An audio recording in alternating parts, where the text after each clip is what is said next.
Transformó su mayor defecto. Felipe era un niño de 10 años que se caracterizaba por ser alegre, optimista, educado y en general un chico muy agradable. Era un gran admirador de las películas de artes marciales y le rogaba a sus padres con empeño que lo inscribieran a un curso de karate o de taekwondo.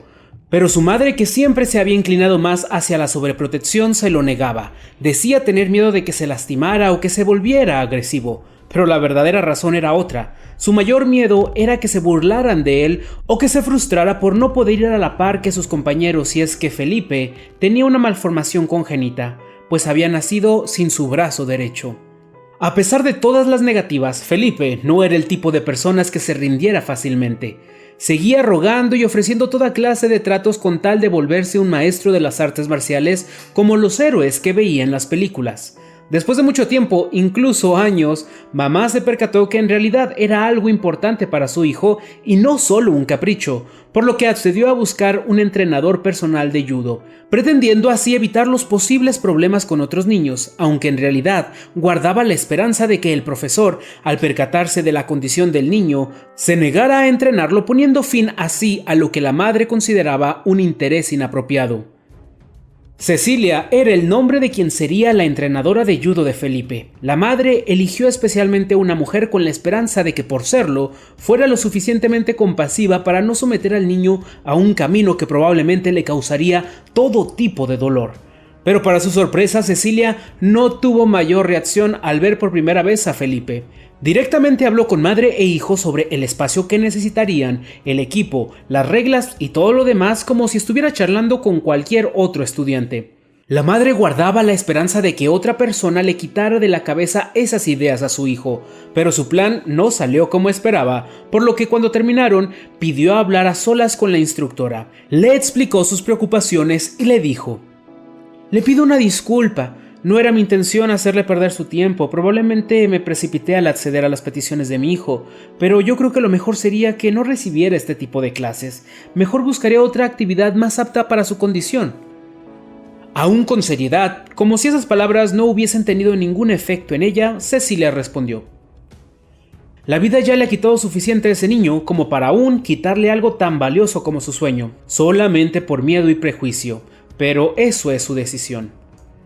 La instructora se retiró sin decir más. En ese momento la mamá se molestó por la incomprensión de la joven, pero durante muchos días esas palabras rondaban su cabeza día y noche, hasta que al final decidió guardar sus miedos y aceptar que su hijo siguiera aquello que tanto le ilusionaba, por lo que volvió a contactar a Cecilia. Sabía que ella lo ayudaría, pues aunque era doloroso reconocerlo, esa joven tuvo más fe en su hijo que ella misma.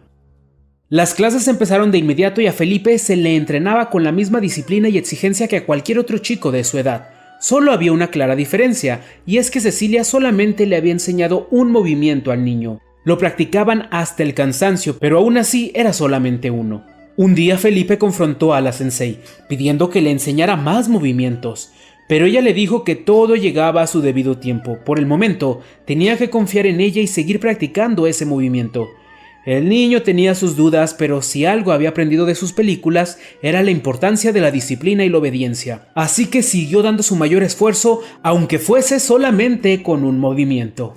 Después de varios meses, Cecilia llegó a la casa de Felipe, llamó a la madre y de forma estoica le entregó una carta al muchacho. Lo había inscrito en un torneo de judo. El niño se entusiasmó, pero la madre se llenó de pavor. «Bueno, pero es un torneo para personas con, tú sabes, discapacidad, ¿verdad?» «Claro que no», respondió la sensei. «Me costó mucho trabajo, pero al final pude inscribirlo en un torneo regular». «Pero él es mi mejor estudiante», protestó Cecilia con firmeza, interrumpiendo a la madre, mientras que con su mirada y sus palabras le ordenaba a que observara a su hijo. Felipe tenía la cabeza por el suelo, como si intentara esconderse del mundo. Al percatarse de esto, mamá respondió: «Sí, eso era exactamente lo que iba a decir. Te deseo mucho éxito en el torneo, hijo». Felipe levantó la mirada con emoción y alegría, dispuesto a dar su mayor esfuerzo, en especial ahora que por fin sentía que su madre confiaba en él y que lo veía como él siempre se había visto a sí mismo, como cualquier otro niño. Llegó el día del torneo. Todos miraban extrañados a Felipe. Él no lo notaba, pero para su madre las miradas eran como navajas. Todo mundo empezó a quedar sorprendido, pero sobre todo inspirado por Felipe. 1-1 fue ganando sus encuentros, estaba en la final. Se enfrentaría al campeón invicto, un chico que evidentemente había entrenado prácticamente toda su vida. Se notaba en su físico y seguridad. Por primera vez Felipe dudó, no tenía oportunidad. Desde las gradas la gente entonaba su nombre, pero la duda del chico era mayor. Volteó a ver a su madre, quien haciendo uso de toda su fuerza le gritó a su hijo que él podía, que confiaba en él. En ese momento la vacilación se resbaló del muchacho y se dispuso a enfrentar ese nuevo reto. En el camino de regreso a casa, Felipe, su familia y su entrenadora estaban muy felices. La madre incluso le agradeció a Cecilia por haber confiado en él. Sin embargo, tenía una gran duda. Oye Ceci, lo que más me sorprendió fue lo que escuchaba mientras veía los enfrentamientos, y es que todos decían que Felipe solo estaba utilizando un solo movimiento y aún así ganó el torneo. ¿Cómo es eso posible? Felipe, por su parte, también afirmó que quería que le explicara cómo fue que ganó conociendo solamente una técnica, a lo que la entrenadora contestó.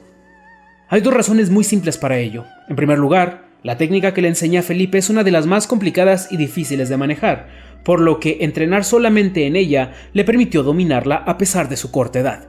Y en segundo lugar, porque la única forma en la que el oponente puede neutralizar ese movimiento que le enseñé es tomando la mano derecha de quien la aplica.